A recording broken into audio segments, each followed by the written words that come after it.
Water and Communications is a special program that has been developed in cooperation with the Grundfos Foundation. And this year we will focus on the World Water Week theme, Seeds of Change, Innovative Solutions for a Water-Wise World. All right, first speaker of the day are actually two speakers. We have Anjil Adhikari, Acting Head of Program and Partnership and Thematic Lead, WASH and Water Governance, Oxfam, Nepal, and Rajan Subedi, River Basin Manager, also Oxfam, Nepal. And your topic is citizen science, a tool for breaking transboundary myths. And you will specifically talk about your project around the Mahakali River, a transboundary river shared between Nepal and India. Yeah, I think that's enough of me. And over to our speakers, Anjil and Rajan. Where do you call in from exactly? Welcome. Yes, thank you. Hello, everyone, again, and thanks for your time and interest in our work on citizen science and our work on transboundary cooperation. And like Coral said, we will be presenting, me and my friend, my colleague Rajan will be presenting our work on citizen science. So, so I would like to begin, like this. Just a few seconds, I think the slide is not okay. Yeah, it's moving now. So this I will be beginning with where we started our work. So the citizen science, a tool that we used to break the transboundary myths. We implemented this idea in a transboundary basin called Mahakali Basin. So Mahakali Basin is a transboundary basin, and that's shared between India and Nepal. So like if you look at this numbers, around 35 to 36% of the basin is managed by, it falls under the Nepal side, but it remains mostly on the India side. And what's really important to note here is there is some portion of the conflict zone, and that might change the percentage of the share. But technically, what's really clear is Mahakali River is an administrative border between Nepal and India in most of the places. And the river administratively separates, you can see on the map there, the blue line, it separates India and Nepal, the Sudur Paschim province of Nepal and Uttarakhand province of India. And here near this Banbasa, here is a Sarada barrage. And from the Sarada barrage, the river flows inside Nepal. And again, it flows outside the India. And the portion of the land where the river flows within Nepal is 15 kilometers. So as you can see, all these blue colors is a transboundary river. So this river is also known as Mahakali. It's also known as Kali. It's also known as Sarada. If you look at the research papers, it's termed different way. Yeah. And this is where we started our work. We started a project called Transboundary River of South Asia, also called as TROSA, in this area to really work with the riverian communities and to promote cooperation between stakeholders of Nepal and India residing in Mahakali Basin. However, we found that there were, I would say, several myths in the transboundary river that was shared between both the communities, CBOs and CSOs in both India and Nepal. And these were the top myths that was shared. One, it's very interesting for me, and I'm sure it will also be interesting for you. The number one is, discussion about transboundary challenges that was faced by CBOs, CSOs, and the local governments were considered as taboo. So that means everyone consider it's a sensitive issue. Yes, it's a sensitive issue, but everyone considered it so sensitive issues that they thought it should not be raised at all, because if we raise, it's going to create a conflict. So this was never raised as an issue outside. But having said that, although the issues were not raised, there was an existing blame game. Each country, communities and CSOs and CBs were kind of blaming the other country, for all the actions that's taking place in the river. For example, there is a pollution in Mahakali River, but the communities on Nepal side were blaming the India side, and the communities from India side were blaming the Nepal side. And that was the same case with this flood warning. The communities in India side from on the lower land thought it's because of Nepal. There is, like sudden flooding in India. And in the upstream, there is a place from where water enters into Nepal from India, and that portion of communities thought it's India who is not providing the proper information. That's why we are having this issues of like flood, and there is problem with the flood early warning system. And the third, and I think the most important one, is the perception that these issues are so complex, it cannot be solved. It cannot be solved, at least on the local level. It has to go at the federal and national level, and it will be super complex. So these were the three bigger myths that we saw in the transboundary river or the basin. Now, we really wanted to check if these myths were true. That's when we started making a field observation. And when we were making a field observation, we saw there was major problems on water pollution. There were issues on flood and landslides. There were issues on haphazard urbanization. We also saw the problem about inadequate early warning information flow. And this was there. It was also affecting both India and Nepal. And we saw that the contributors were from both India and Nepal. So we saw that the myths were myths, and it's not all true.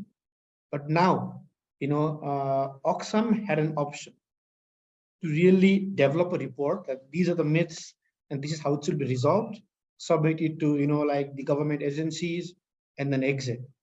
But then that would just be another report. It would not really make any changes. That's when we thought, how do we make community own the process? That is when we started talking about citizen science approach. But there were so many issues that it was very difficult for us to really go through, because people are talking about the early warning system, they're talking about water pollution. So how do we begin it? So we saw that water pollution is something that's affecting everyone there, and everyone would be interested to be a part of it. So we chose to start with the water pollution. So then what's the citizen science for us? So citizen science approach involves a series of steps that aims to engage and build the capacity of communities and also other target groups, but residing in the communities who own these problems, and involve them from the problem understanding phase to analysis and discussion and the advocacy part. So in a nutshell, we kind of make the community lead the whole process. And so then how did we solve, how did we break the myth by using the citizen science? So one very important thing that I need to mention here is that by using the citizen science means by keeping the communities on the leadership, not just in advocacy, but from the data analysis, data finding to the advocacy, we made them own the problem. They understood it themselves that yes, it's not just some external agency coming with a report. It's actually something we found it from our own practice and analysis. So there were 5 major steps that we followed. Number one, I'll be more specific on water pollution. That is, number one, we identified these community members who would be interested in like this water quality training. So we provided them training on how to measure the water quality. They themselves went to these rivers, and this happened in both Nepal and India side, not just in one side. We trained them. They did the water quality study, and with that, they did the analysis together with the lab institutes, obviously, right?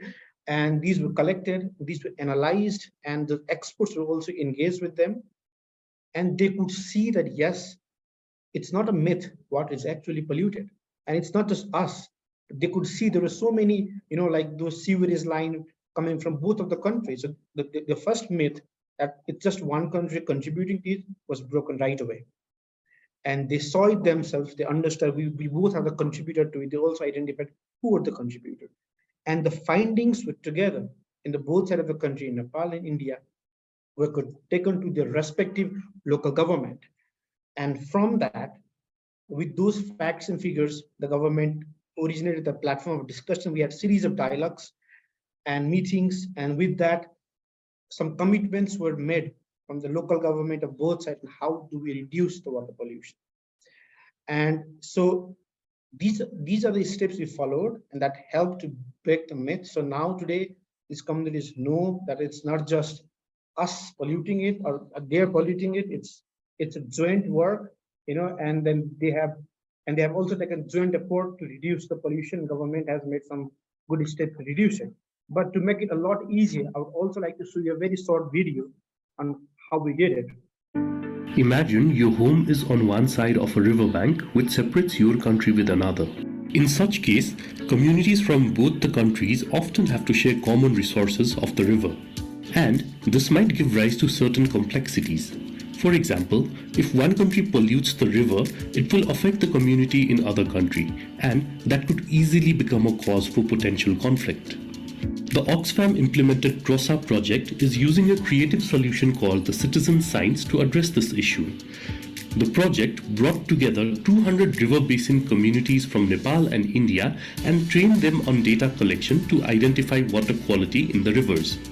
धनगढीमा मैले तालिम लिएको इच्छा चाहिँ यो पानीको गुणस्तरहरू test गर्नमा चाहिँ हामीले थाहा पायौं अनि राम्रो लाग्यो अनि पहिला हामीहरू छानमा काम गर्न आउँथ्यौं त्यतिखेर हामीहरूलाई थाहा थिएन कि महाकालीको पानी चाहिँ पिउने लायक छैन भनेर हामीहरूले सिटिजन साइन्समा गएर पानी टेस्ट गरेर पछि हामीहरूलाई थाहा भयो कि महाकालीको पानी चाहिँ पिउने लायक छैन यसमा धेरै केमिकलहरू मिक्स भएको छन् भनेर त्यही भएर हामीले अनि समुदायको साथीहरूलाई पनि हामीले यो खबर सुनायौं कि महाकालीको पानी चाहिँ पिउने लायक छैन भनेर अनि पछि उतादेखि आज भोलि चाहिँ साथीहरूले घरदेखिलाई पानी लिएर आउँछन् अनि पिउँछन्. The evidence generated through citizen science was then used as the ground for lobby and advocacy meetings. हामीले यो कुरा चाहिँ समुदायमा यसरी महाकालीको पानी पिउने लायक छैन भनेर हामीहरूले ओडासम्म पनि हामीहरूले कुरा राखेका छौं अनि ओडाले चाहिँ अगाडि पनि बढाउने छलफल कार्यक्रम गर्ने भन्ने चाहिँ कुरा राखेको छ. The issue of river pollution was also raised in a participatory discussion with the community members, local government and private sector called the Mahakali Sambad. छेउछाउको जमिनलाई र त्यो भित्र जलभित्र रहेका जीवजन्तुहरूलाई पनि हामी के कस्तो रूपमा प्रयोग गर्न सक्छौं, कसरी संरक्षण गर्न सक्छौं देखि लिएर त्योसँग हाम्रा सबै कुराहरू आर्थिक आय आर्जनका सिपका कुराहरू सबै कुराहरू जोडेर एउटा ठूलो एजेन्डाको रूपमा हामी अगाडि बढिरहेको कुरा छ. As a result of this initiative, the community members have reported that accusatory tone has subsided in both of the communities. And with the data collected through citizen science, community members have started lobbying for better solid waste management practices from the local government and the private sectors.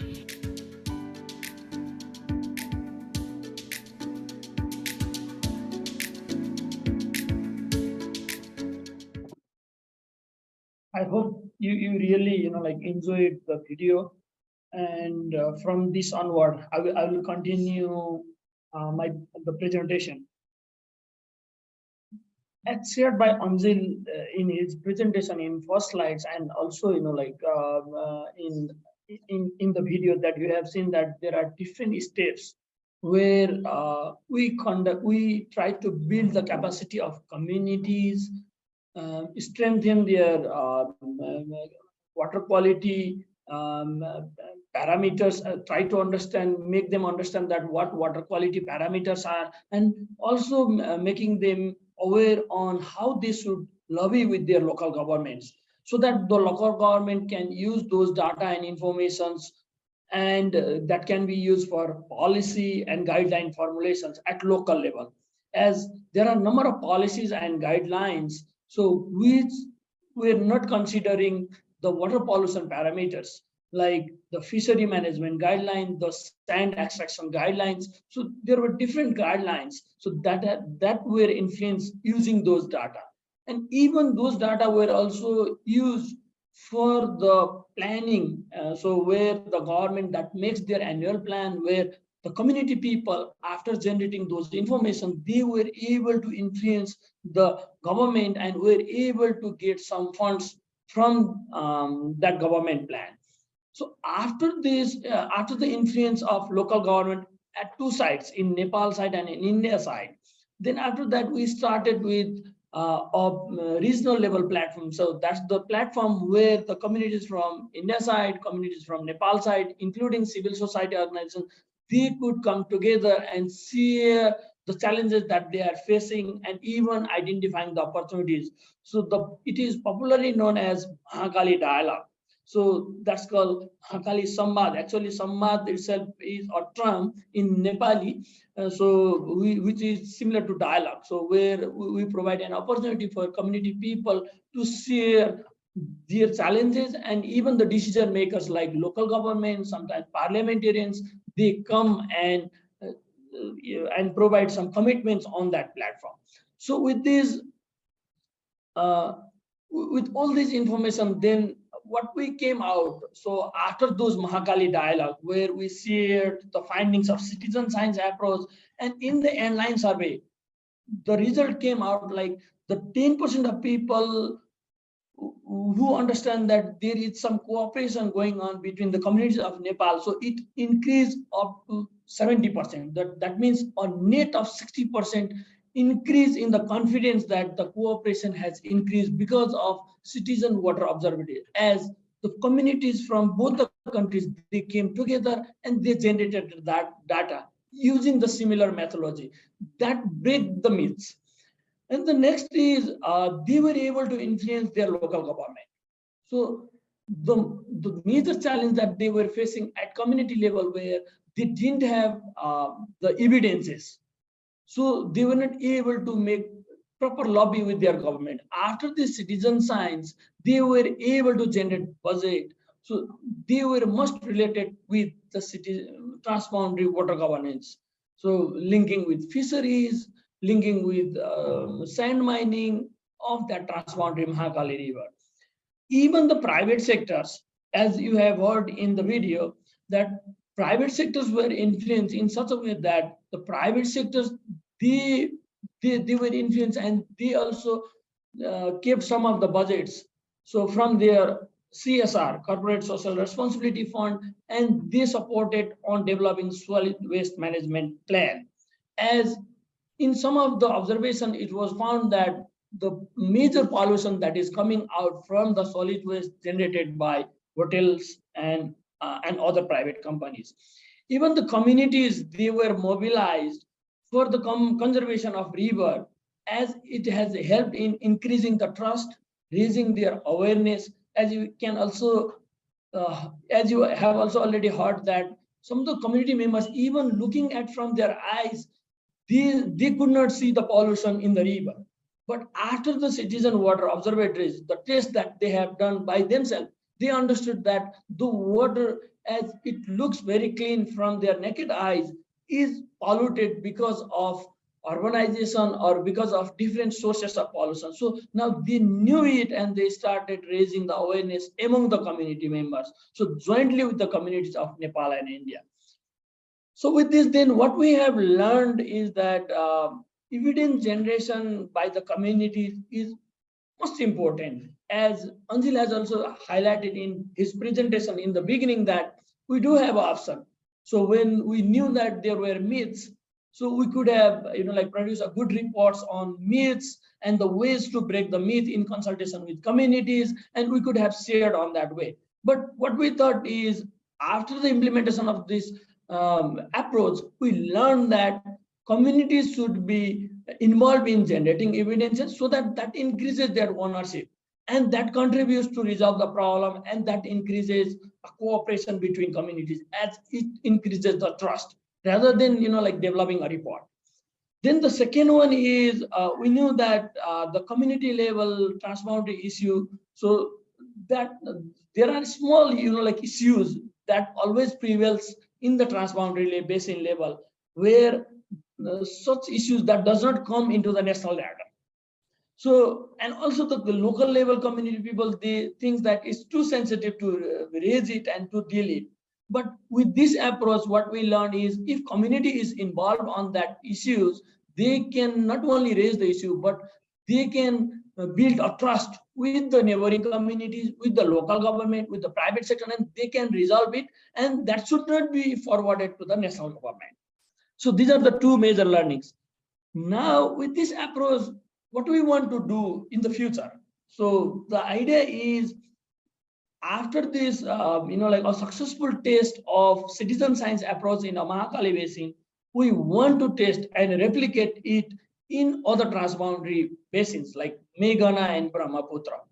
As we have recently received a grant from Sweden government for TROSA phase 2, where we will be replicating this approach on those basins. So now in TROSA phase 1, through our project, what we have done is we have been able to generate some evidences, able to influence it. But the next idea, using those data generated by communities, so using some of the scientists, even engaging academicians and other stakeholders, we want to develop our river health report.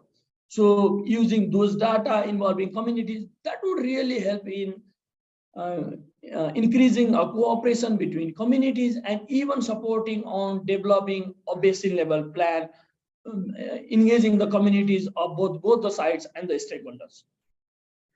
So with this, like Anjil and I would like to thank you everyone. So, and look forward to hear from you. So if you have any, queries or anything, thank you. So we both are using the same laptop. That's perfectly fine. Thank you very much. Thanks for that presentation. We have one question here from Marissa. Anjil, is there any, or Anjil and Rajan, are there any, sorry, is there any, there we go. Is there any organizational body to manage transboundary water, such as River Basin Council or Commission, anything like that? So in terms of like Mahakali Basin, we do have a treaty between a Mahakali treaty. We call it a Mahakali treaty. So that's a formal agreement between government of Nepal and India. But besides that, we don't have other councils so working on that area. So for this approach and for working at the local level and at the regional level, but we work with the consortium. So including the local partners, so some of the civil society organizations who are good at on the ground and have knowledge on that river and the communities. And at the regional level, we work with the institutions like ICIMOD, IUCN, where they are good at, playing a regional level cooperation and dialogues and sharing the knowledge at different platforms. Yes, and on top of that, the only foundation that we have for this specific river is the treaty that we have between India and Nepal. It's called Mahakali Treaty. That's the whole foundation. There is no different organization, but it's just that treaty and everything works in that treaty. I also see the next question about, having young people in the photos. Yes. Sorry, Anjil. Because we're recording, we need to read out the question, because otherwise the people looking at the recorded version won't hear the question. So let me just read it out to you. Yes. Is there any intergenerational work? I did not see young people in the photos. Okay, so yes, involving youth was one of our, prime focus as well. We had youth ambassadors in each basin who were engaged. I'm really sorry that we did not put these photos in place, but yes, we did engage them, and youth ambassadors were engaged to really, raise the local issues. And also, I think we also captured some of the, I remember a study was done on how the news of the medias are used, during, if there's any conflicts in the transboundary, how it is, portrayed in the newspaper. So it was done by youth in both Nepal side and India side, and I think we also had this conference, right? Yes, yes, as like Anjil said, though we were not able to, able to keep all those photos here. So we are really sorry for that. But what we have targeted is, one of our target group was youths, so including women. So where we did inviting all the youths from 4 different countries, especially the areas where we implemented this project from Myanmar, Nepal, India, and Bangladesh. we invited them, and then we also developed some youth action plan. So inviting those peoples, and one of the discussion was, so how can we replicate these citizen water observatories to other basins? So and those information are also available in online, and we can share that document as well. Thank you. Thank you. We also have a tips here from Leonore, International Network of Basin Organizations. There is a link in the chat for everyone who's interested. And then we have from Malin here, very inspiring presentation. Congratulations. Did you witness some resistance from the community towards citizen science? First of all, thank you so much for the encouragement. Well, in the initial stage, it was really difficult for us, to start the citizen science approach, because one of the major challenge that we faced was identifying a city, simple water observatory tools, and even, making them understand about pH and their pH value. Everything is in English, and for those people to whom we are engaging, is even they do have problem on writing their own names. So that was a great struggle for us at the initial stage, because for them understanding what pH is, and though the tools were very simple, the tools was like they can just make it on and just put in water, and that shows the record. But for them, making them understand, what does it mean and how to read all those, the information that comes out after the citizen water observatory was a challenge. But after that, few people started leading it because, all were not illiterate. So few people, they start leading, and they started sharing and translating into their local languages. And that make them, feel that, okay, this is the tool that really works. So that was the first step that we get, some support. After that, when they were able to get, based on that evidence, when they were able to influence the local government and able to get some budget from the local government, and they start implementing some water project to in their own communities, then it gained a lot of trust. So that was the basis. And also, if I have to, I think, this is a very psychological thing, if you write a poem yourself, you own it. But if you read someone else's poem, you just love it. It's a difference by owning it and loving it, So this citizen science, it's a process where you kind of engage community to make it as their own finding, and they kind of own it, So the whole advocacy campaign comes from within. And regarding the resistance, I would not say we had that much from the community, but yes, from the scientific community, they would have the resistance to really see and approve the finding from the community who may not have those scientific practices doing of all those things. But I think the main goal is to really sensitize community, and I think we have got it. Yeah, thank you. Thank you. Very interesting. And I would like also to point out that we're actually going to keep on speaking about citizen science later on in today's program. So we will revisit the issue and find and hear from Mali about citizen science as well. Afia says, does the Swedish grant have a specific component like pollution control or advocacy or capacity building? Yes, we do have, and even there was a specific component within that project was on citizen water observatories, like citizen science, where these communities and the youth, especially the youth and women, so how their capacity can be built and they can advocate themselves as water leaders. So that was the major component we do have. And also, if you saw this slide of way forward, where we said we are also going to work on a river health report, I think the whole idea was to brainstorm that by having this river health, because this project is going to run around from India, Nepal, and Bangladesh. So it's the whole river until it meets the ocean.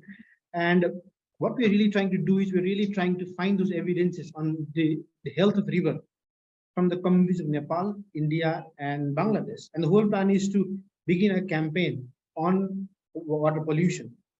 So I would say yes. Right, thank you. We have time for some more questions. DP Joy says, really innovative approach. One question, with such project, aren't we adding extra responsibility to community people? I mean, what should be responsibility of the duty bearers are now being expected to be done by community? In a different way, aren't we relieving the duty bearers from their duty? Okay. Okay. So what we have learned is, I would say, so in Nepal, we have recently moved into a federal systems. We have local elected bodies who have the major rights of, like signing of the budgets and how it's being, like allocated different regions. What we have seen is that local leaders are tempted by local voters. They want to invest in those areas where they have highest voters, So if community are aware of these issues, and if they raise it, then local leaders are interested about it. They want to dig deeper into it, and they want to invest on it. So that is why, it's very important that community should be, engaged from very beginning. And yes, maybe in future when we have a very increased and improved governance, then definitely that's the dream. That's where we want to be. Yeah, where we want to expect the duty bearers to do all of their jobs. And secondly is, I think it's very important for the community to be aware of what type of water they are drinking. And I think this is also important because of that. But I do agree that definitely adds extra responsibility to them. But I think that's the journey that we are moving while we are dreaming of having a very improved governance in the country. Thank you. Thank you. There's no more question. Well, there's one more question in this chat, but I'll read it out to you and you can perhaps forward the details in the chat while I do the introduction to our next speaker, because Rafael, he would like to know undeniably compelling initiative and presentation. How can other communities from other parts of the world, especially in Africa, learn and replicate your initiative? Do you carry out exchange program? And please share your contact. So Anjil, could you please maybe perhaps share your contacts in the chat for Rafael and those who'd like to get in contact with you to hear more or maybe exchange ideas and learnings. And now it's high time to introduce our next speaker for the program. We have Malin Lundberg Ingermarsson. Hello, Malin. How are you? Hi, Gerald. Where are you calling in from?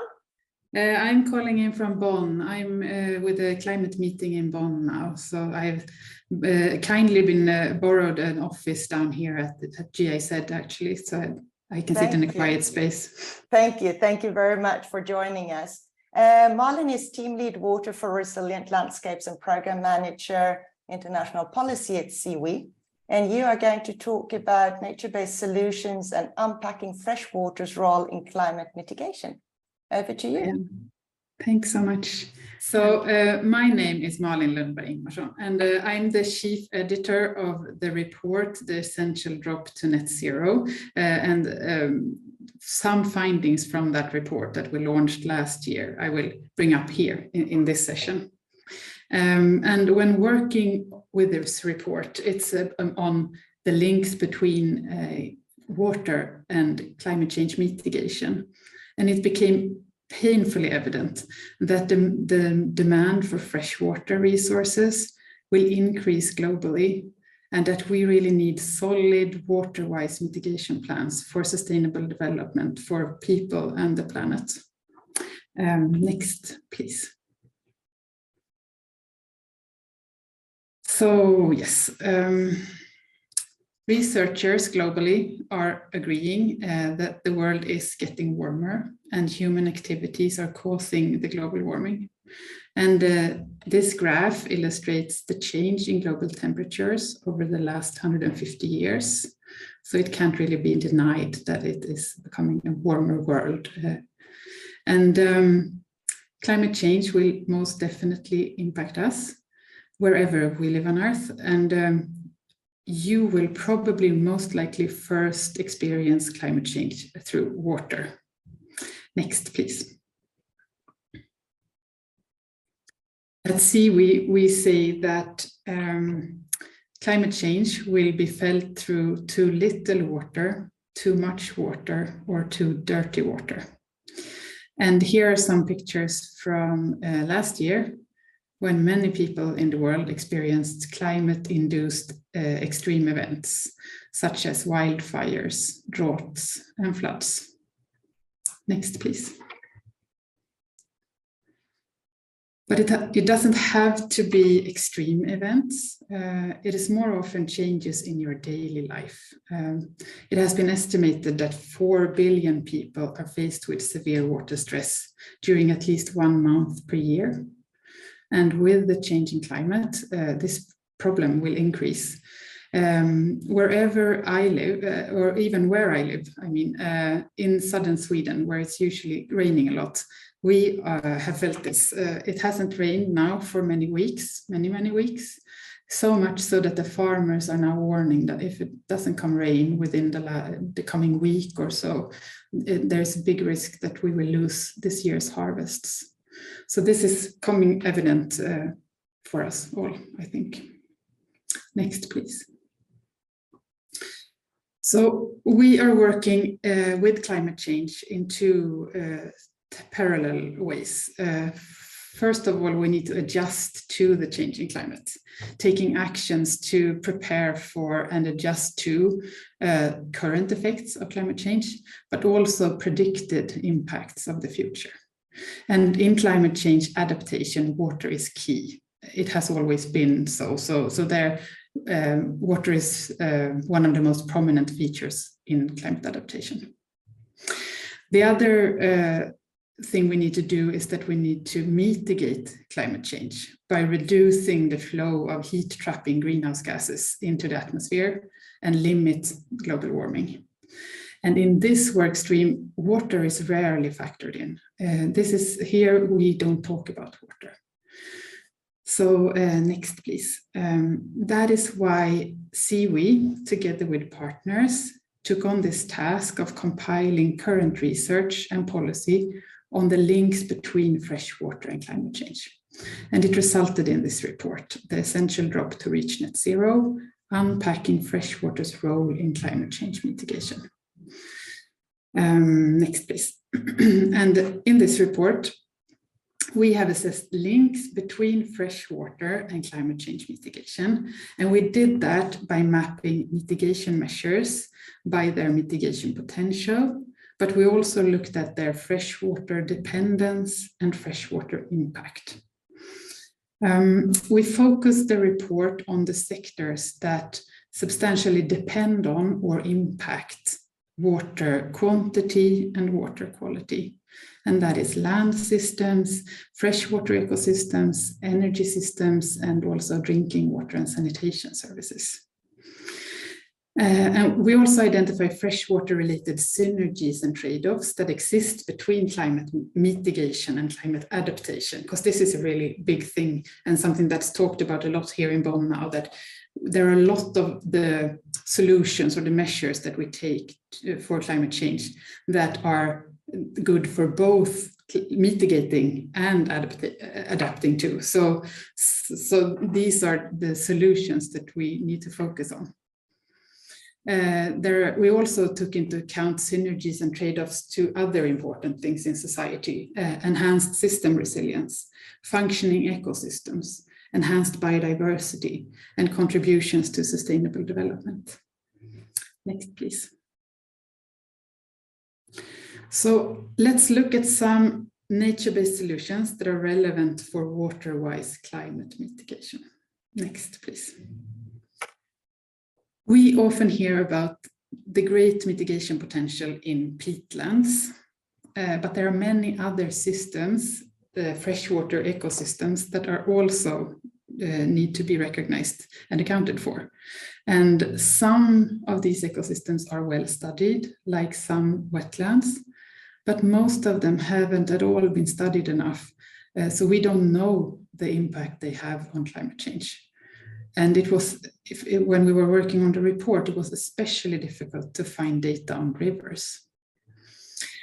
The mitigation measures that we, next please, that are most important in these systems. When it comes to wetlands, it's about reduced conversion. We need to stop draining the wetlands. And it's also a lot about restoration and re-wetting. For rivers, it is connecting rivers to floodplains. We need to limit channel alterations. And we also need to limit nutrient and organic matter load. And for lakes and reservoirs, we need to reduce pollution and eutrophication, and we need sustainable planning and management. But overall, and this is the most important measure for this system, I think, is to adopt a watershed or basin scale management approach, so that we holistically think about and look at the whole system and not only like small parts of the system. And that way we have greater chance of success. Next, please. So for the large emissions, for the land system, sorry, there are large emission reduction potentials.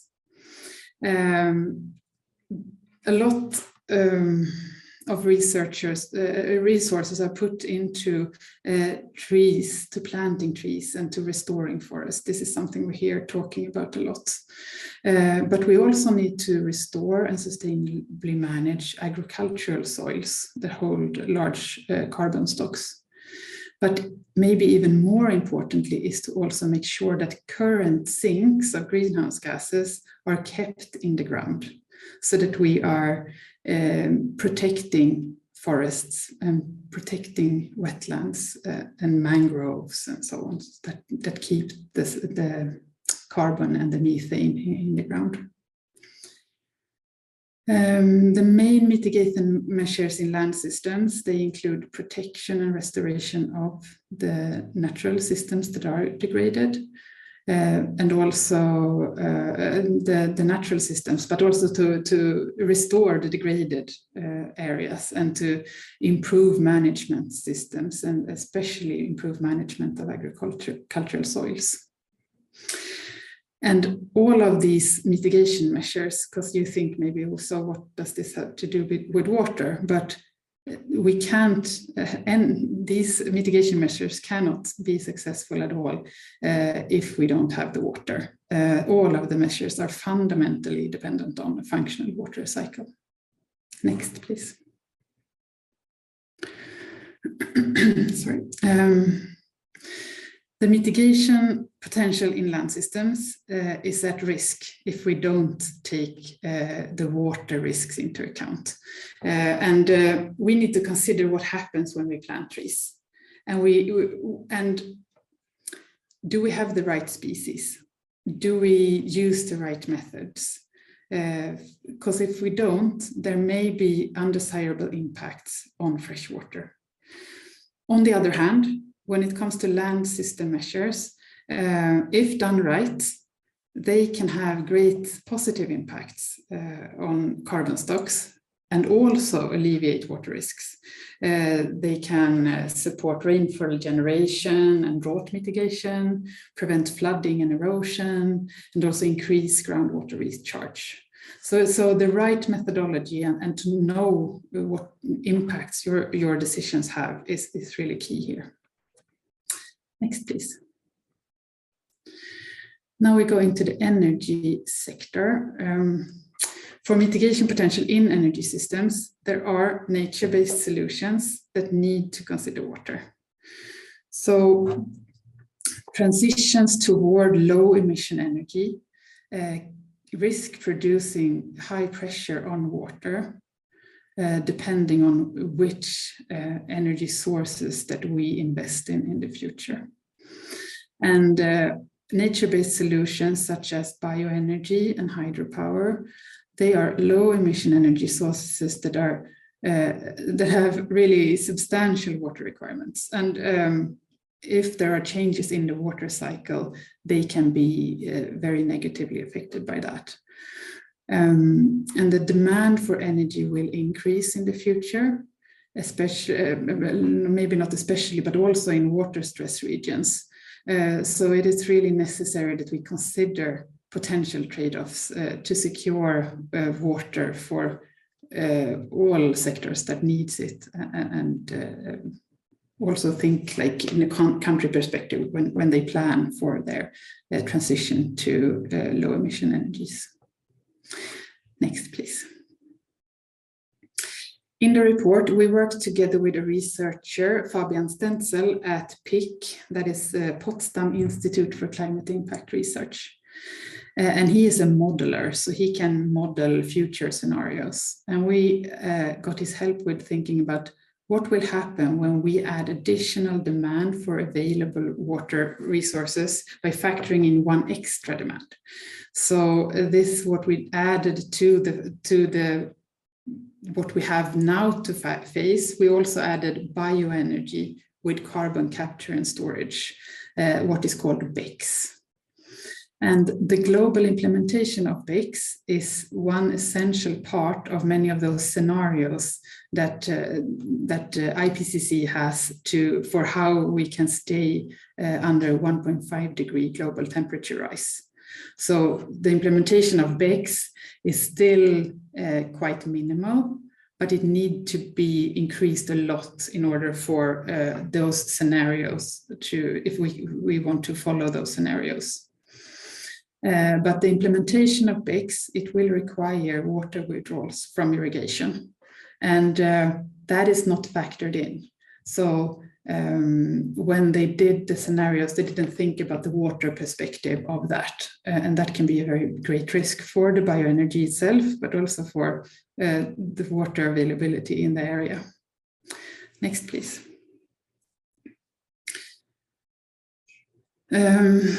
So the report shows that most mitigation measures depend on freshwater resources, and also that many mitigation measures have an impact on freshwater. And the ecosystem's ability to store and sequester greenhouse gases fundamentally depend on the functional water cycle. And so does nature-based solutions and many of the low carbon energy solutions, and also food production. So also together with Fabian, we modeled what will happen when we add this BECCS into the scenario. And here he looked at where in the world, which will be the highest water demand. And the blue color stands for where the requirement for water from BECCS will be higher than from industry and agriculture and household needs. So it's really, overall, you can see that it's a great risk to increase water stress even more. And I'm not saying that we shouldn't, I'm just saying that we really need to be aware of these risks when we plan. Next, please.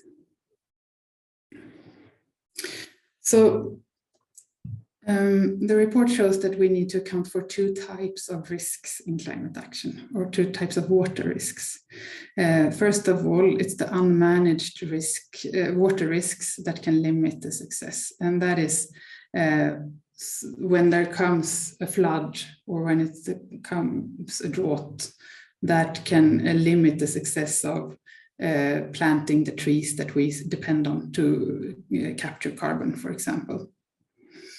But it's also about uninformed mitigation planning that create water risks. And this comes in with the BECCS, for example, that we can do choices when we do mitigation that is affecting the water cycle in a negative way, so that we in an area have higher demand for water than what we have water availability. Next, please. So to sum it up, climate change mitigation cannot succeed without water. But let's also shift the perspective.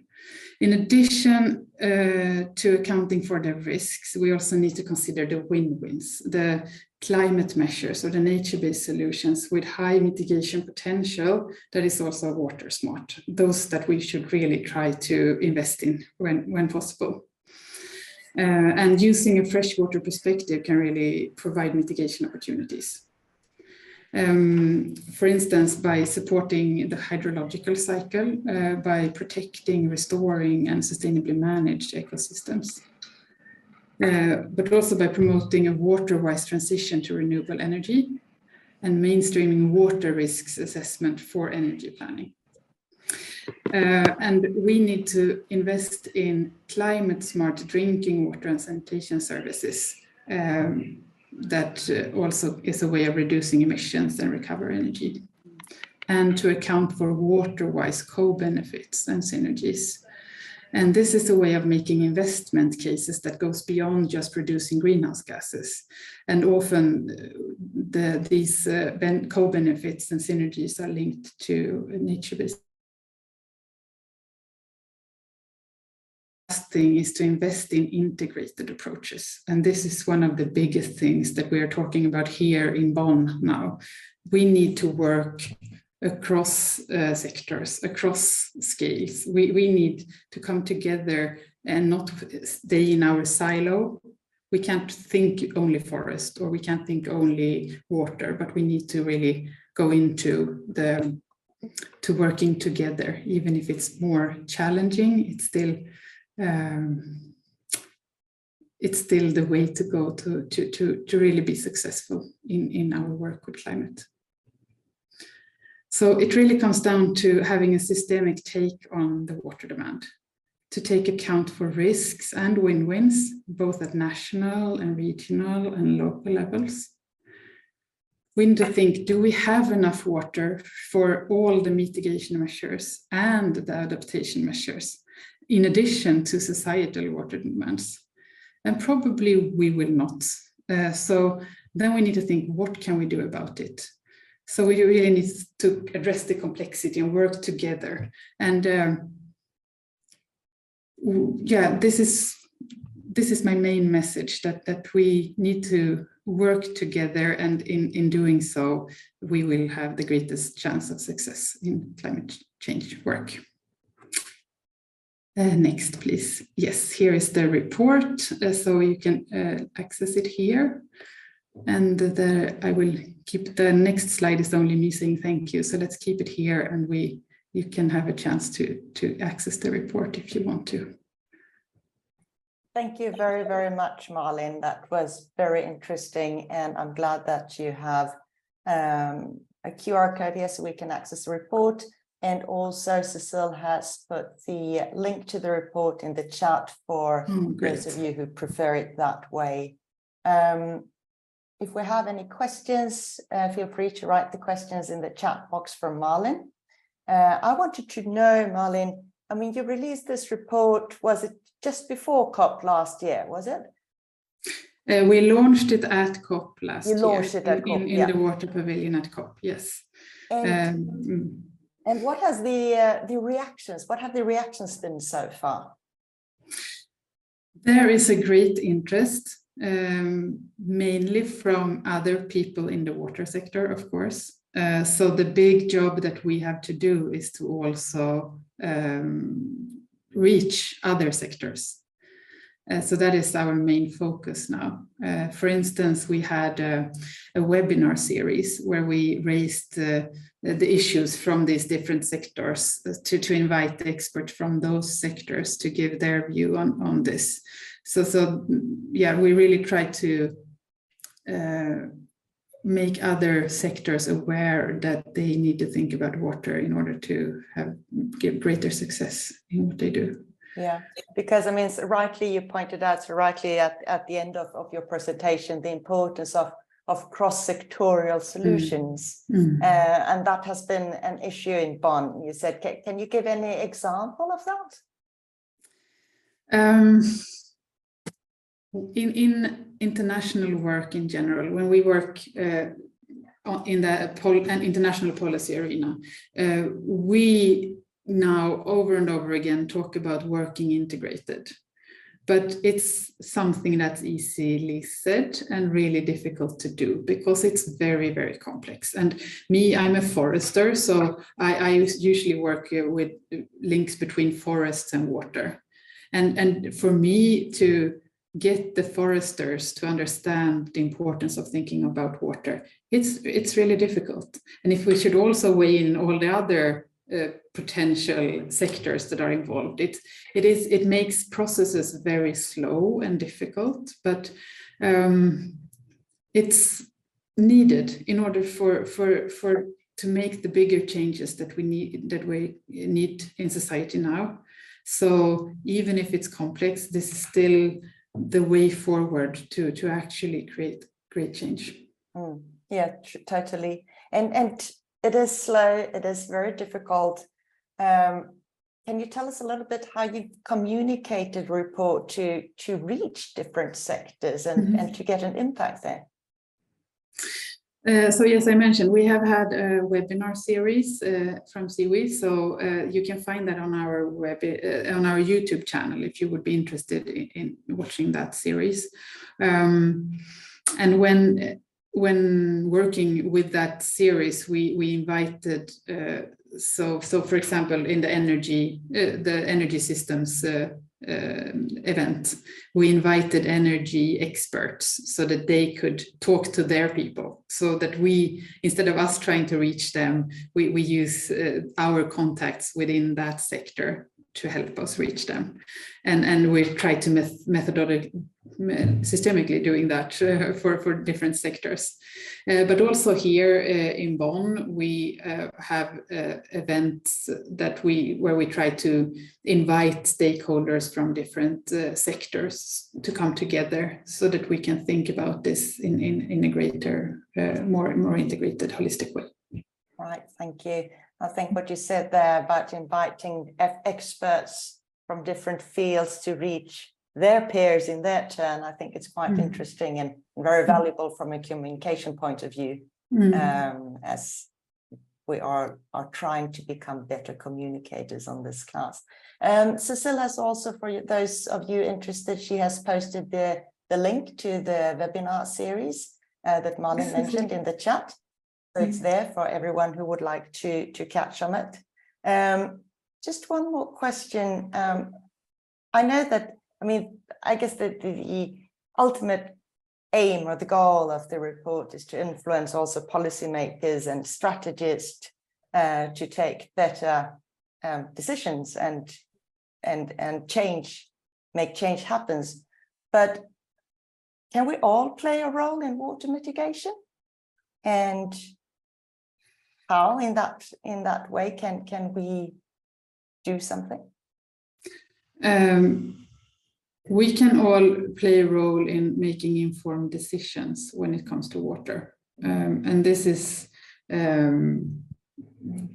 not only for mitigation but for our general lives that will affect mitigation as well as adaptation and other issues. But if we are careful with how we use water and think about the choices that we do to a simple example, it's in Sweden, it's usually available to buy avocados from Peru or from other quite water scarce areas that are grown there. And maybe we should decrease our consumption of these kind of foods that require so much water in an area that doesn't have so much water.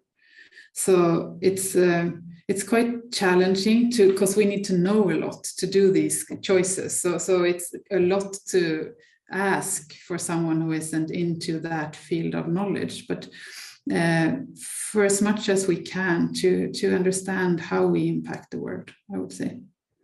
But from another perspective, yesterday we were in all the day more or less in a workshop where people are picking up from the report. They want to bring the issue of links between water and climate change mitigation into the climate negotiations, because it's not there at the moment. So we sat the whole day trying to compile our knowledge from the report, and there was a lot of other researchers and so in this workshop, and together we tried to put together a document with the most hard facts on why it is important to think about water when it comes to climate mitigation. And that now today they had a meeting with the officials of UNFCCC, and they will work on getting these issues into, like the paper that we wrote, into the official documentation. And that is the first step in getting it accepted, so that on the, like at the end of the line, that will be recommendations that countries can pick up on. So what we do, our work here, will trickle down into practical recommendations for how countries work when they work with climate and climate mitigation, and that they then consider water in their work. So it's a very long process, but it's one way of trying to get action on the ground eventually. It sounds very good. Well done, and all of the best of luck. We have some comments here. Just like, I mean, what you said about avocados, responsible consumption is challenging indeed, and that's all our consumption, clothes, fruits, everything. It's not an easy way. And Marissa says, great message from Malin. We can all play a role on making informed decisions. Afia continues here, maybe more communication of the virtual water concept may drive home the exact point of why Sweden should not be consuming avocados from Peru, or how damaging fast fashion is. I mean, those are all good ideas. We see, great, the rest are comments, and I think that we should thank you again for coming. Good luck in Bonn. And thanks so much. Thanks so much for having me. Thank you. And we will invite our next speaker, which is Hadi Toure. Welcome very much to the Water and Communications program. Please just shortly, where are you calling in from? I'm calling from Bamako, Mali, in West Africa. Fantastic. Thank you. Hadi Toure, young water professional from Mali, and you also have a passion for citizen science that we will learn a little bit more about later. Just as one of your colleagues, Charles Chachinda, from last week, one of our speakers, you are also IWA-Grundfos Fellow, and you are also a co-founder for Afr'eau, and you will also speak a little bit more about that. You participated in the UN Water Conference, just like Charles. So let us start there a little bit. The organizers stressed the importance of youth participation and youth engagement at the conference. How well did they succeed?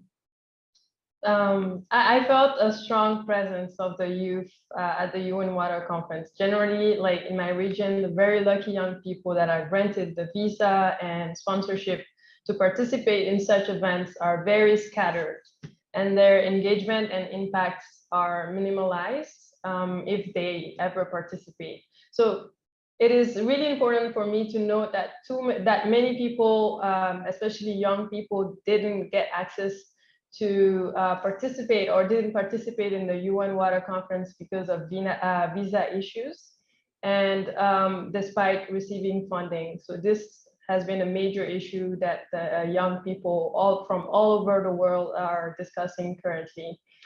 Well, in my IWA-Grundfos Fellowship. Sorry, Hadi, can you just repeat that because you froze again? Okay. From the beginning? From what you were discussing about the visa issues. Yeah, so basically that's an issue that is being talked about everywhere, and decision makers should take the lead on resolving that.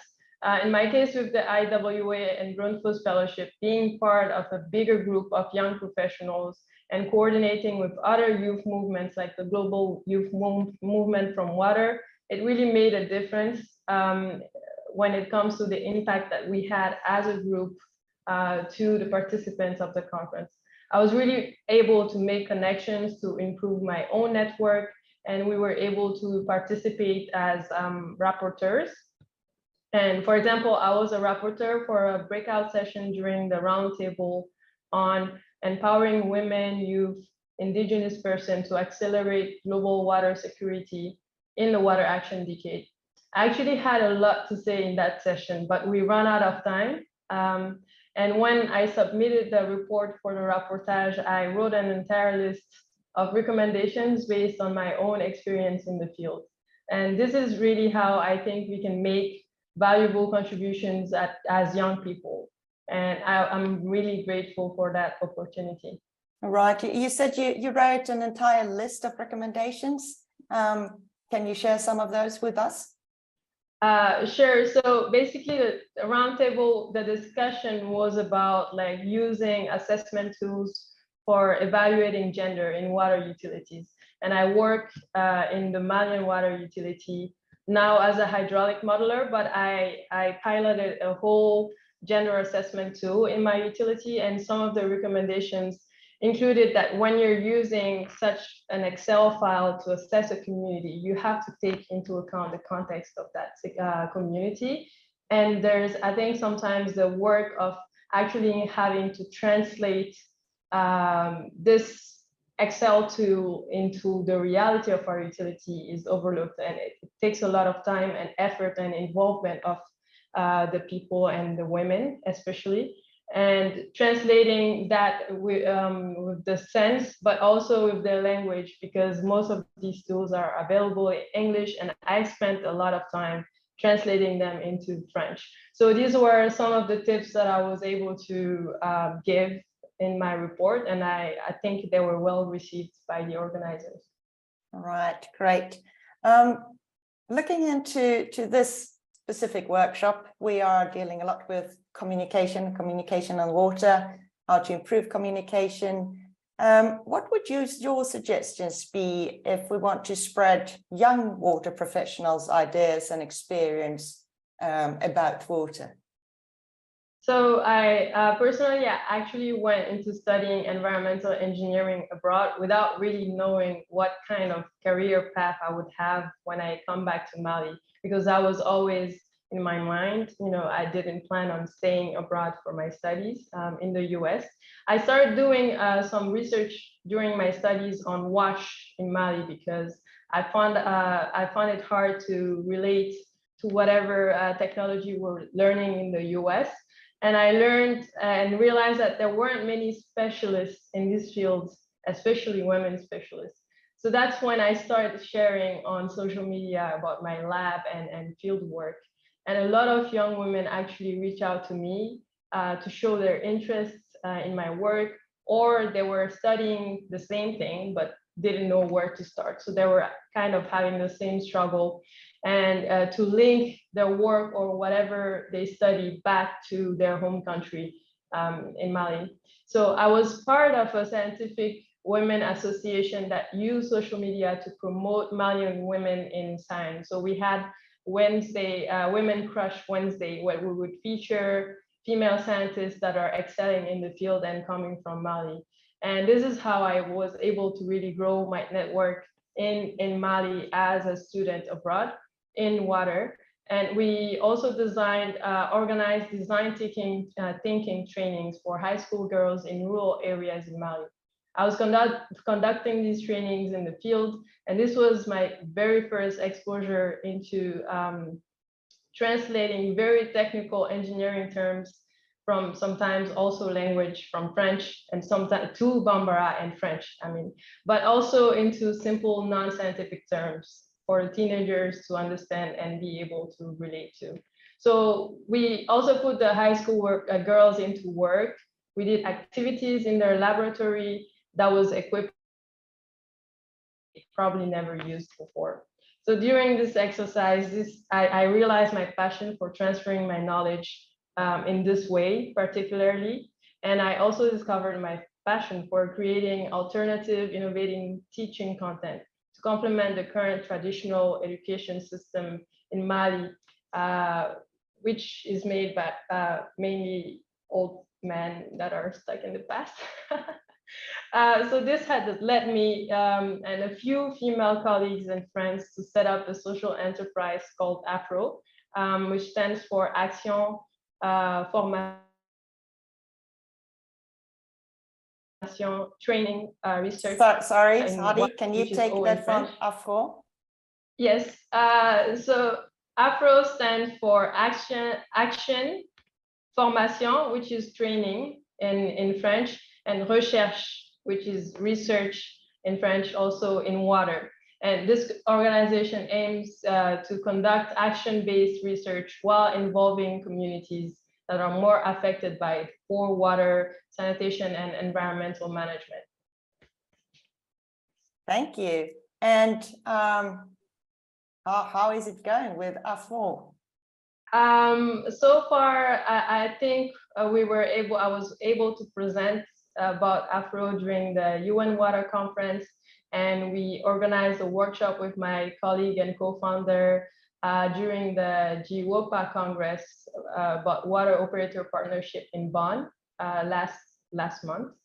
And we are really looking into doing citizen science in Mali and implementing projects by working with the utility and universities and the communities that live along the Niger River.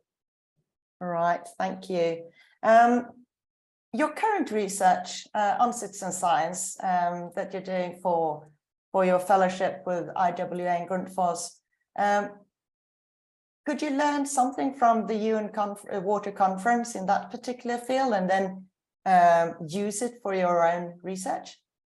Yeah, before actually talking about the UN Water Conference, I'm very fortunate to be in this session today because I've been able to learn about citizen science in Nepal, India, and also about climate resilience because now my research is oriented towards citizen science and climate resilience. I was like, oh my God, that's great news. But related to the UN Water Conference, I think overall the goal of my research for the fellowship was to write a guideline on how data provided through citizen science can be more accepted by the scientific community. And while attending the UN Water Conference in New York, I wanted to meet and interview experts and researchers that implement inclusive practices by involving local communities in their research. And there I was able to meet actually a lot of indigenous leaders and representatives regarding and requesting their knowledge to be recognized. I was really triggered by the power of storytelling during the screening of the trailer of the documentary, actually by the Brave Blue World Foundation. It was during the World Water Film Festival, I think a few days, 2 or 3 days before the actual start of the conference.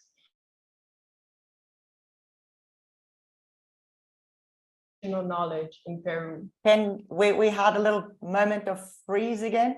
Yeah. It was the last thing we heard you say was 2 days before the actual conference.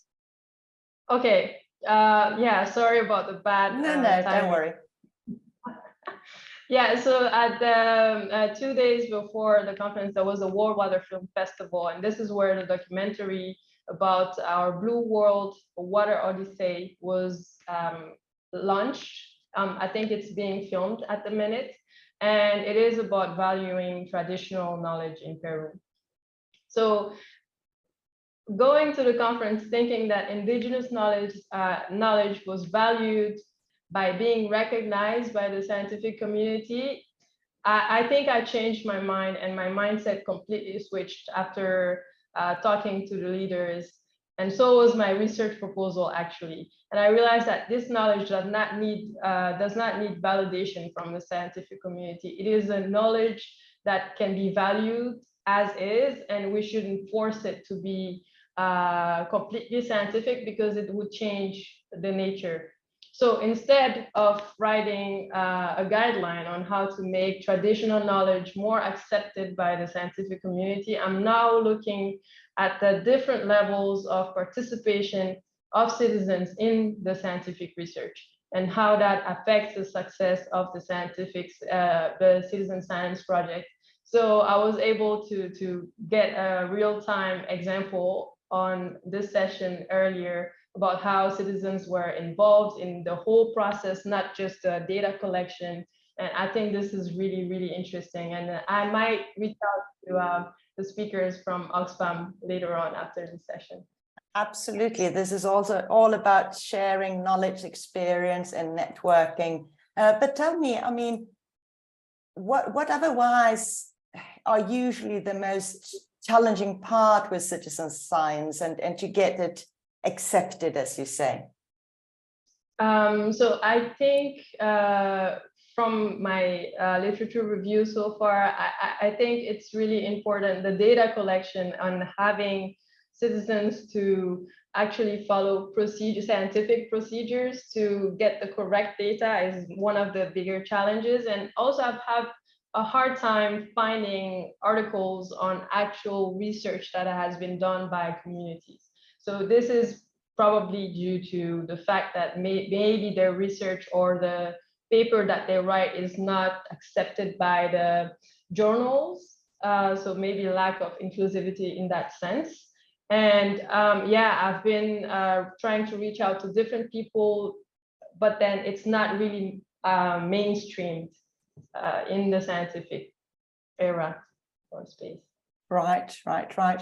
And the research you are doing, how do you link that to your social enterprise and the work that you're doing in Mali as of today? So with Afr'eau, what we're trying to do is to start a water quality monitoring citizen science initiative that we're trying to get funded in Mali and actually Niger, involving a multidisciplinary team. I already mentioned that we try to involve the water utility, the Association of Young Professionals in both countries, and fishing camps along the river bank, which we found out that we have the same ethnicity that would live across the river in Mali and Niger. We just call names, and they have different languages. They speak different languages. So yeah, we're trying to get a movie out of this exchange and citizen science project to raise awareness and also lobby with your authorities. All right. And you were mentioning funding. Is it difficult to get funding for such a project? And how do you go about it? So yeah, it's really a challenge to mobilize finance for the implementation of such a project, because it's one of the challenges I think that many entrepreneurs face in Mali, because I think they're not at the right place at the right time. They don't see opportunities because information is not passed as well. And you have to hustle a lot as a young professional to demonstrate your trustworthiness and ability to manage a multidisciplinary project.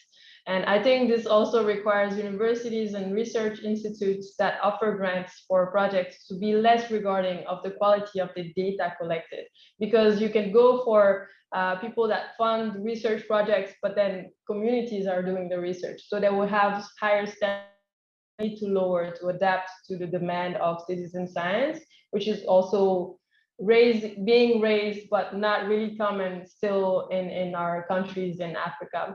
So it is clear that this type of participatory research will require like low-cost materials that would be less precise as well. So in order to get good results with lower cost materials, we would have to be smart about the research.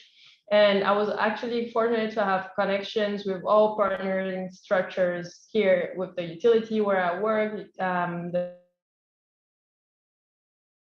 We lost you again. Are you back? Just go from the utility where you work. You had connections there? Yes, so I had connections at the utility and also at the university. So I was fortunate in that sense. And I recognize that not many people, especially young ones, have access to different structures. Right. Yeah. And what other challenges could it be that you meet as a young water professional? Yeah, more generally, aside from the trustworthiness, there's a real lack of communication between generations, because I think we have to speak the same language regarding how we handle our work, or how we like to use more technology. And we sometimes, especially in the utility, have to convince a lot our leaders to move away from old fashioned ways and be more daring and innovative. So that's basically what we're talking about, or will be talking about during World Water Week, innovative solutions. We'll send an invitation to all of those old men, should we? What would your recommendations then be to the participants in the course listening in? And if we want to really take the young professionals on board and pay attention to the ideas and the innovative solutions that you do have, what would you like to see intergenerational dialogue? What are your wishes? That's really funny. I would like people actually, especially in the scientific field, to take a step back and look at the soft skills that are needed for leadership. For example, I think that also other things come to play, like gender, for example, in the way we handle empathy or have empathy for our subordinates or people that are lower us. And I think it's really about conversation with each other as persons, and having active listening and empathy amongst us. It really goes back to that. I think in my opinion. Yeah. Thank you. We have a comment, maybe a question here from Raphael. Good job in presentation, Hadi. I would like to weave in your comments as a young water champion into the article I'm writing for Africa in Fact, on water security in Africa. And please reach out, and I can send you Raphael's contact details directly in the chat. Would that be all right? Perfect. Yeah, perfect. Yeah. And any other comments or questions for Hadi? Afia says, means that different standard of rigor for research area are acceptable from citizen scientists. We're talking about the different standards of rigor for research. Would that be acceptable for citizen scientists? What is your comment to that? I'm not sure I understand well the normal. Yeah, okay. So compared to normal academic research, yeah, I think there are actually citizen science repositories online, and I think we don't know enough about them, and they should be categorized as such. And because they really add value, because sometimes when you have a methodology that is too scientific, you would lose on the qualitative information that you would need from the community. So I think they're separate things, and they should definitely have different standards. And could it be one idea maybe to combine the two, or can they empower each other, you think?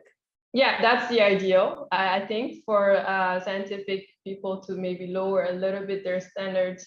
And actually, in our research with Afr'eau, the project is not accepted yet. We're waiting for funding, but this is we're trying to have a two-way approach where you have communities collect data, and you have citizens also. Scientifics also collect the data, and we are doing kind of a comparative study, not on the research on water quality, but more on the approach, on how the citizens, for example, will choose the sites, the water sampling sites, and it would be more of a qualitative approach to water quality research.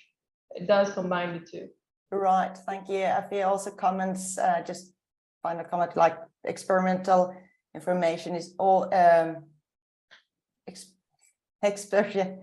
well, expert information is also very important there. And we have Magdalena here. Thanks for such an inspiring talk, Hadi. I'm very glad that you're part of the Grundfos IWA Fellowship. Do you have any examples on how to successfully communicate the demands of our younger generation to current leadership / older generations, or people who are more conservative in their thinking? Do you have any tips? Yeah, just on top of my head, I think, I don't know, videos. We can use videos to really trigger, but young people are doing that. Maybe I'll choose another example. Just being, I think we need to set the example as well, because sometimes as young people, we need to be careful as how we like to portray ourselves. Like I think I've been on a journey where I don't like to be introduced just as a young professional. I want to have like an expertise. So sometimes because of the lack of opportunities from the area where I come from, I think we are kind of dispersed and we don't claim enough a technical title or a specific title as professionals, and sometimes it can make the gap bigger between the generations, and they would think that we're not trustworthy enough. So I think just accepting and being quite vocal about our expertise can help switch the mindset of those that think that young Very interesting. are not qualified enough. Yeah, no, very interesting. I think that's a very valid point, and I think that's also it's a good thing for us as journalists and communicators to think about how we introduce and how we call and the titles we put on. That you are actually first a professional, and then you happen to be a little bit younger, but you're actually here as a professional. Maria would like to know if you can give any examples of videos, or if you have any links to them, you can please post them in the chat.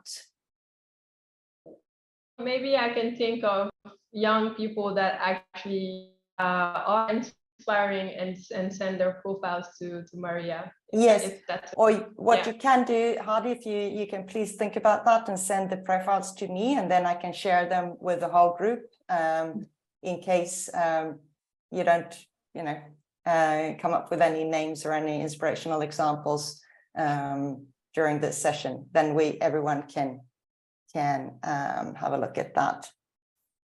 Fantastic. Thank you very much, Hadi, for coming to the program. Much appreciated, and good valid points there. And I would now like to introduce our next speaker, Anise Sacranie. Oh, there you go. Hello, Anise Sacranie. Yes, that's right. And you are calling in from? I'm sitting in Denmark. You are sitting in Denmark. Mm-hmm. Great.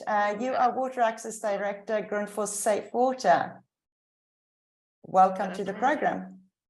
Thank you so much. Your session, we call it From Incremental to Radical, and you will tell us a little bit more about radical innovations as a means to reach SDG 6.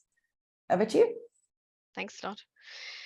So perhaps this is a bit of a different presentation compared to the ones you've been hearing about earlier on today, and I think it's also going to be a call to action, which is very linked to communication and how we can get others to work with us towards SDG 6.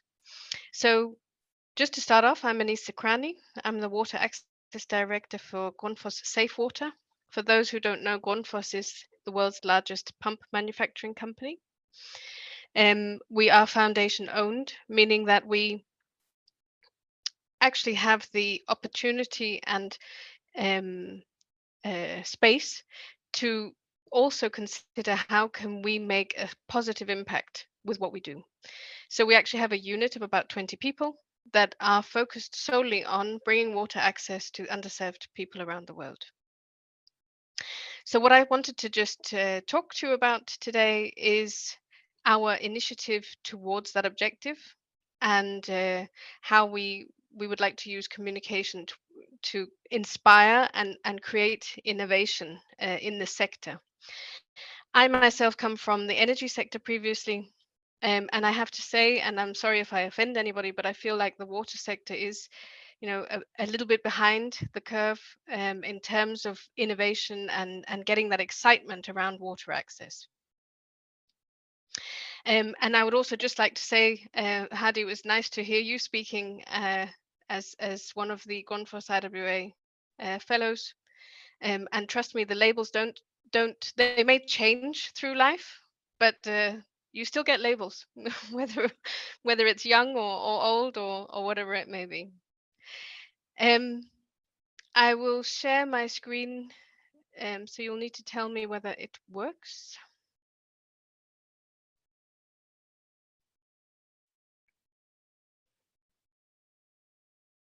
It works. We see your screen. Wonderful, thank you. So what I'm going to go through very quickly is who Grundfos is and how innovation has featured in Grundfos. Going through some of the key, and of course we've had many because we've been in existence since 1945, some of the key innovations and the nature of them, and then focus in on what we're doing in Ghana and what we've learned from that. So if I just start with who Grundfos is. As I mentioned to you, we the world's largest pump manufacturer. We've had, we're one of the oldest. We've been in this space for the last 78 years. And you can see from the photo on your left, that's from 1962 in Nigeria. We've also been present in Africa and Asia for many years, where we see the majority of underserved communities today. We were started by this very nerdy looking gentleman at the bottom, Paul Du Jensen, who grew up in a poorhouse, and actually that is why that was fundamental to being established as a foundation owned company, because he knew what it was to be poor and therefore wanted to ensure that our foundation secured that the values of Grundfos will last forever. So as a company, we really integrate those values. He himself was an inventor, so he was incredibly intelligent and visionary beyond belief. And he then had a son, Niels Du, who then became the CEO after Paul, and he himself was also an inventor. So we have been founded on the basis of real innovators as well. So to meet out these ambitions, we set a clear ambition that we would like to support our partners to reach 300 million people with drinking water by 2030. And I think, sometimes we get hung up on numbers and, 300 million and how many is that? It's about 15% of those that currently lack access to safely managed drinking water, which you could argue is hugely ambitious, and it is.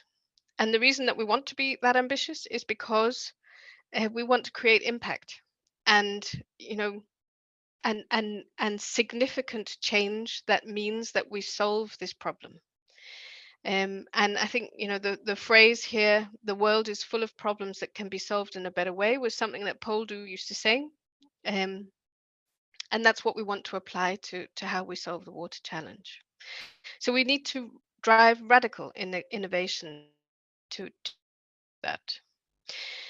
So just to make sure that we know what the different terms are when you talk about innovation. So innovation itself, I think we're pretty familiar with, all of us, that it's the process of creating new value with novel solutions, or it can be even applying solutions to a situation in a different way.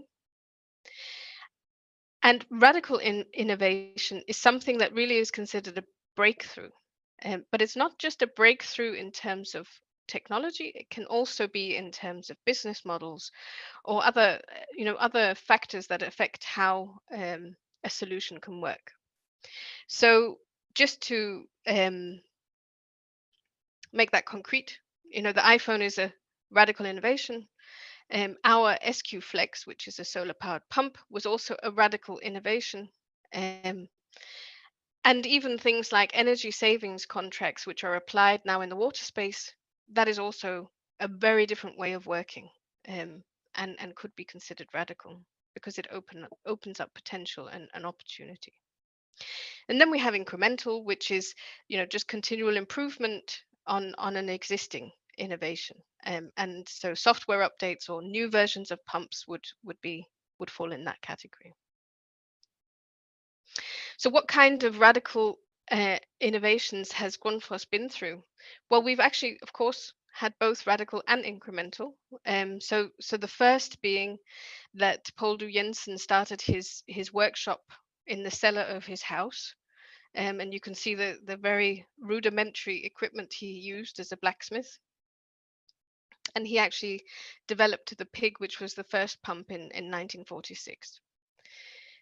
But through the years, the pumps have been refined and improved, and I haven't put them all up there because we would be here forever. But those technology improvements that were incremental and radical, because there were also new technologies that were introduced along the way, were accompanied by other innovations to support our success. So, for example, here at the bottom, you can see the first carousel that was built in 1972, which helped us speed up production, and there is still one in operation in Germany. And we haven't actually been able to beat the record yet of how quickly we can produce a unit through that carousel. The first solar-driven pump in 1982, and if you think back to 1982, for those of you who are old enough to remember that, then there was very little discussion about solar. And Niels Due, who's in the picture, was totally convinced it would be the future, but he had to wait a while before everyone else was in agreement. Then we have this syntax, which is actually a way of producing pumps. So we moved from using molten metals that were prone to faults and fractures, to using a powdered form that we exposed to heat and pressure through a specific process to actually speed up how we produce and also the quality of what we produce. In 2015, we started with the AQ Tap, which is a water ATM, and that was integrated with mobile pay. In 2015, in Europe at least, I think in Africa you were far ahead of us, then mobile pay was totally unknown, really. And really thinking about how can we apply these technologies to underserved communities was an important step for Grundfos. In 2005, we introduced 3D printing of parts, which now is being used much more broadly. But we were, pretty much one of the pioneers of doing that, especially in our industry. And then more recently, we've kind of, come on board with and have always actually been concerned about climate and therefore our solar pumps, but now really looking at how do we ensure our solutions are energy optimized so that we can support the green transition. We've also engaged in innovative business models, and so one of them is actually a public-private partnership that we established. It was the first in Ghana with a rural. So you have an organization that's responsible for rural water. So we established a public-private partnership with them to build or renovate systems in different towns in rural Ghana and actually provide the service. So we run micro water utilities in Ghana. And what you can see in the diagram is a system that we took over that was existing from the early 2000s and that we then renovated, refurbished and connected customers to with household connections and also public standpipes. And why was this significant? Well, it's because rural water supply is not considered a business that is viable, which means that we haven't been able to gain traction, we haven't been able to replicate and scale so that we are driving water access for underserved communities. And one of the reasons is because tariffs are regulated by the government, as you know, is the norm, but those tariffs are very low. So it means that you're not getting the private sector involved because they can't actually create a business out of it. So what we wanted to do is to demonstrate how the private sector can do that while making sure that they stick to the national tariffs, which are kept at a level that rural communities can afford them. And the way we did that is to say, well, the recyclable water bottles is a very big business in Ghana.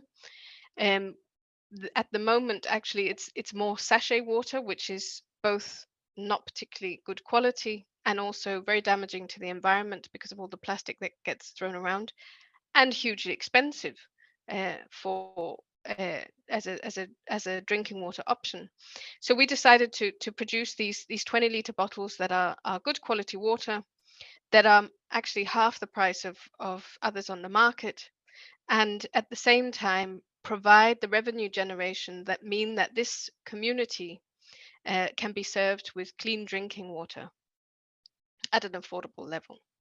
So by really trying to demonstrate how we put existing technologies into place, there was no new technology here. It was simply how do we put them together and how do we establish a business model that will mean that we can drive the scaling and replication of some of these ideas. Some of the key findings from this, and these are just some of the statistics. I think the most interesting, of course, is that we very often the assumption is that in rural communities the level of aspiration is lower than for the rest of us, but actually that's not true, and we can see that from the data, because what you can see is those that have water in their household are using a lot more water that they actually pay for as well. So it's not that they're getting access to free water. They are prepared to pay more for their water if it's in their home, and probably also because they're not carrying it as well, right? But so we see that they are higher consumers, and that by establishing a business model like we have with the recyclable bottled water, what you do is allow the rural community to begin to develop, and for the size and scale of their consumption to be enough for it to be a water utility that is actually financially sustainable over time. And this was the most fundamental finding from that. And so one of the things that we began to discuss is, well, how do you communicate this type of information? How do you share these learnings from these types of projects where you want others to replicate, you want others to be able to have the same impact as Grundfos? And a lot of our success has come from really building trust, right? So it's not just about getting a whole load of different stakeholders to replicate an idea, but it's to get the right stakeholders to replicate, so that you both stay true to the concept, but also that you are ensuring that you're not doing harm while you're doing business, that you're ensuring that you're protecting the vulnerable as well. And that you're ensuring sustainability as part of that approach. So I'll just end with this slide, which is basically to say that we have a call to action. We need to work together to create this global movement to drive impact. Grundfos is keen to facilitate this, but we can't do this on our own. We are only a small part of that solution. And so really what we would like to do is to build that movement together with globally with key stakeholders and those that are interested in helping us shape it. So I've actually put some information there on how you could register your interest with us, and especially from the background that many of you will come from on communications, then building a global movement is challenging, and but it's very much linked to communication. So please, if you are interested in helping us shape this and would be interested in being engaged in the process of developing this global movement, then there's an email address there and some information that will tell you what to put into that email, so that we can contact you and get you involved. And that was it from my side. Thank you, Anise. Thank you for that. Could you perhaps also put that information in the chat, or if Yes, you sure. can, that would be easier, and people can then copy it. Yes, Maria just said the same thing. Can you please put that email in a chat? You're talking about replicate your programs and create a global movement. How would you like to do that? Building networks, partnerships? Tell us a little bit more about that vision. So, I mean, we're in the process of defining what that global movement is. I think there are going to be multiple components to it, right? So one is to, of course, develop partnerships and networks, but there are a lot of partnerships and networks out there. So there needs to be a value proposition behind that network. And I think what we would hope to do is to really identify. So the end goal is to drive access. So there will definitely be a thought leadership component on how do we do that? How do we achieve that? But also in terms of how do we actually draw financing into it? So how do we establish a mechanism that means that the money is there to be able to realize the objective? And then who would be the right implementers to drive this global movement, and establishing strategic partnerships to actually do that, so that implementation happens. And then I suppose the kind of final piece of that puzzle is to really understand what impact we've had, right? And to be looking, and I think you've been talking about some of the research that's being done in the sector during this program, but looking at how would we then measure success, and what can we learn from what has been done, that then feeds into the thought leadership and is this kind of perpetual circle of improvement.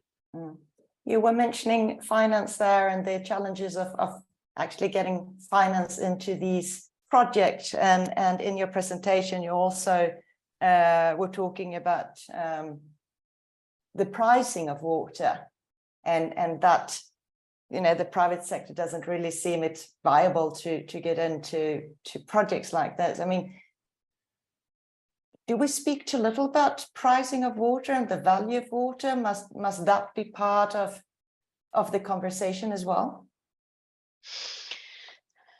I think the conversation becomes very political the moment you talk about pricing, right? And I think, and it's a sad fact that the poorest in the world pay the highest price for water, and governments are not fulfilling their roles in terms of addressing that effectively, and maybe for very good reasons in some situations.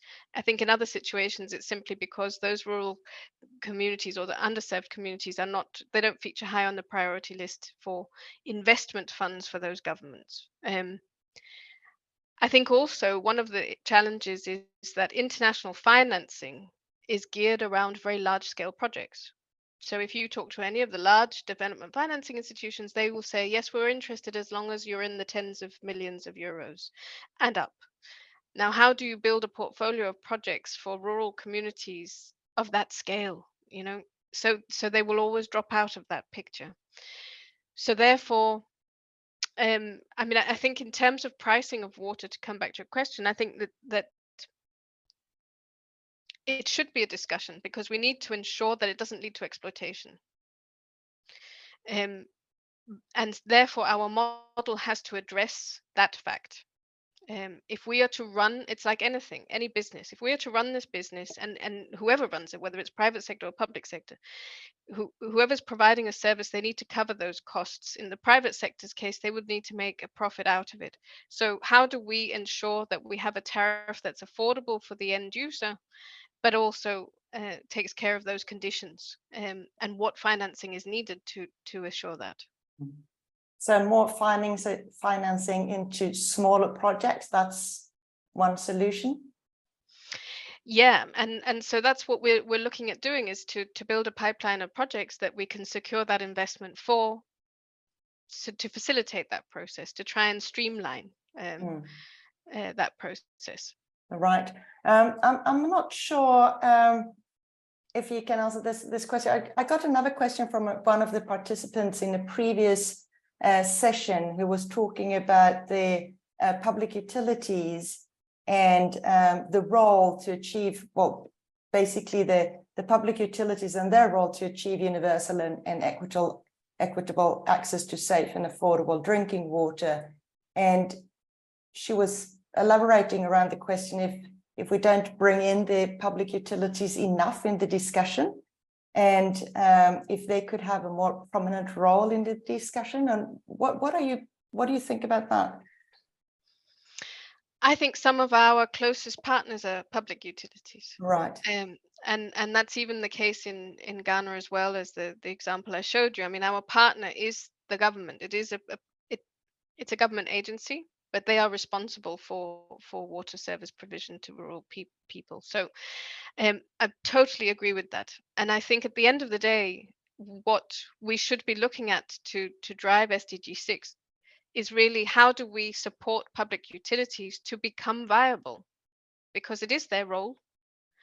And so, looking at how do we, for example, introduce some of the digital solutions that I was talking about earlier, like our water ATM, that can help public utilities collect revenue, because out there at the end user, they have very little accountability to collect revenue, right? And you often have somebody standing at a standpipe, and then nobody's really knowing how much money is being sold, etc. So there's a lot of losses in the system that mean that you can use technology to help you solve that problem. And I think many of our customers are finding that very interesting, but do they have the capital to invest in it? That's their biggest limitation, right? And that's why the financing piece is key to that, bringing that in so that they can actually afford those and then become a viable organization. Right, thank you. Any more comments? Any more questions?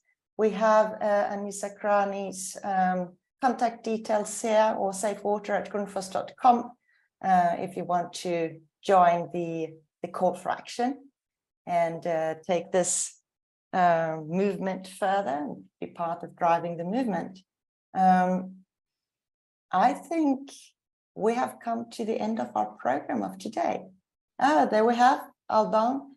Do you support any youth-led innovative ideas? So it's a good question. I think we as Grundfos are very keen to support the youth in all different arenas. So both internally in the company, where we're trying to encourage graduates, as well as with the support to fellowships and the like. And I think one of the opportunities we do see is very much with these entrepreneur-led solutions. So actually, the Ghana Water Initiative, as we established it, was to demonstrate how a model could work, and then to enable entrepreneurs, and especially young entrepreneurs, to then take up the concept and drive it further. So it would be fantastic from our perspective to engage the youth more, and that's why the youth need to be part of the movement.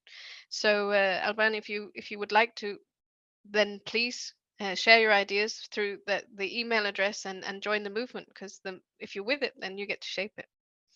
Great. So if you're with it, you get to shape it. That's the call for the day, I think. Anise, thank you very much. Thank you very much for joining the program. Thank you to all of you who've been listening today. Thanks to the Grundfos Foundation and to Cecile